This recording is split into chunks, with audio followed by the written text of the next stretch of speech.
할렐루야! 예수님의 사랑으로 성도 여러분을 사랑합니다. 성전을 건축하는 것은 엄청난 재물과 노동력이 필요한 대역사였습니다. 솔로몬이 건축했다고 하지만 아버지 다윗 때부터 성전 건축이 필요한 많은 것을 준비했죠. 그리고 마침내 성전을 건축했을 때 수많은 사람이 함께 성전 건축에 동원되었습니다. 특별히 각종 기구를 지적하기 위해 드로에서 스카우트한 히람이 큰 역할을 담당했습니다. 오늘 말씀에도 보니 히람은 노소로 만든 제단과 바다 등 각종 기구를 제작했습니다. 그런데 한 가지 흥미로운 내용이 있습니다. 히람이 만들었는데 말씀에는 모두 솔로몬이 만들었다고 기록되어 있죠. 아니, 기구들만이 아닙니다. 성전을 건축하는데 솔로몬이 직접 제작하거나 공사하지 않았습니다. 하지만 성전 건축의 모든 것을 솔로몬이 건축했다고 기록하고 있는 겁니다. 이와 같이 솔로몬이 모든 기구를 매우 많이 만들었으므로 그 논무게를 능히 측량할 수 없었더라. 왜 솔로몬이 직접 만든 것이 아닌데 솔로몬이 만들었다고 합니까? 중요한 이유가 있습니다. 그 모든 것을 솔로몬이 책임지고 있었기 때문입니다. 솔로몬이 이스라엘 왕국의 리더였기 때문이죠. 한 공동체를 책임진 리더의 역할은 아무리 강조해도 지나치지 않습니다. 리더가 어떻게 결정하고 행동하느냐에 따라 공동체의 운명이 결정되기 때문입니다. 공동체가 잘 되면 리더가 인정을 받습니다.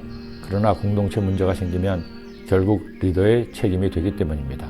때로는 리더가 잘못한 것이 아닐 때도 있죠. 공동체의 구성원이 저지른 잘못임에도 리더가 사과를 하고 일정 부분 책임을 져야 하기도 합니다. 심지어 공동체의 구성원이 잘못을 저질렀을 때 리더가 그만두기도 합니다. 이른바 도의적인 책임을 지고 물러난다는 것이죠. 오래전 전방위 부대에 북한의 무장공비가 출몰했습니다. 그 지역을 담당한 사단 전체가 대대적인 수색 작업을 했지만 결국 무장공비를 잡지 못하고 무장공비는 유유히 북으로 돌아갔습니다. 일로 인해 사단장부터 연대장, 대대장, 중대장까지도 책임을 져야 했습니다. 가정 공동체에서도 마찬가지입니다. 부모는 가정의 리더죠. 특히 성경은 아버지이자 남편을 가정의 리더로 세우고 있습니다. 그러기에 아버지이자 남편의 역할은 아무리 강조해도 지나치지 않습니다. 물론 엄마요 아내 역할도 남편의 역할에 비해서 조금도 부족하지 않습니다. 가정의 평화와 안녕을 위해서는 오히려 어머니의 역할, 아내 역할이 더 중요하기도 합니다.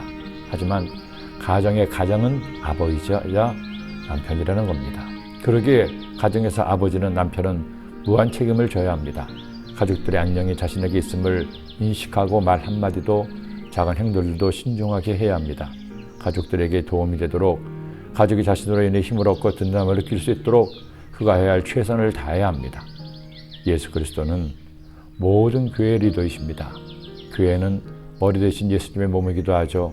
그런데 예수님은 교회 리더로서 어떻게 하셨나요? 당신의 생명을 바쳐서 교회를 세우시고 리더로서 무한 책임을 지셨습니다. 우리가 살면서 내가 속한 공동체에 예수님 같은 책임만 질 수 있다면 여러분은 위대한 리더가 될 것입니다. 가정에서, 회사에서, 교회에서, 그 어느 곳에서든. 물론 예수님 같은 리더는 영원히 될 수 없겠죠. 그러나 예수님 같은 리더가 되기 위해서 노력할 수는 있습니다. 최선을 다할 수 있습니다. 그런 리더가 되지 않겠습니까? 기도드립니다. 사랑의 주님, 우리의 영원한 리더 되시는 예수님을 본받아 우리도 내게 속한 공동체를 책임지고 잘 섬기는 귀한 리더들이 되도록 인도하여 주옵소서. 예수님의 이름으로 기도드립니다.